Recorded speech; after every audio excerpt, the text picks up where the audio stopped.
জমিনের, জোরে বলেন সুবহানাল্লাহ। এই গজলটা আমার কয়েকদিন থেকে ইউটিউবে খুব মানে ফলোয়ার্স, খুব ভালো রিচ বাড়ছে এই গজলটাই। অনেকে শুনতে চাইছে, একটু শুনিয়ে দে ভাঙা গলা, তারপরে শোনাই ভালো লাগবে। কোন জমিনের মাটি আমার হবে গোরস্থান, জোরে বলেন। জানি না কার চোখের জলে পাইব পরিত্রাণ,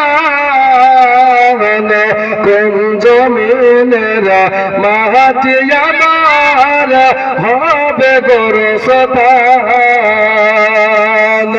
কারায় আমায় গোসল দেবে, কে আনিবে কাফন, কারায় আমায় কেঁদে কেঁদে করে দিবে দাফন, কারায় আমার পাশে বসে শোনাইবে কোরআন,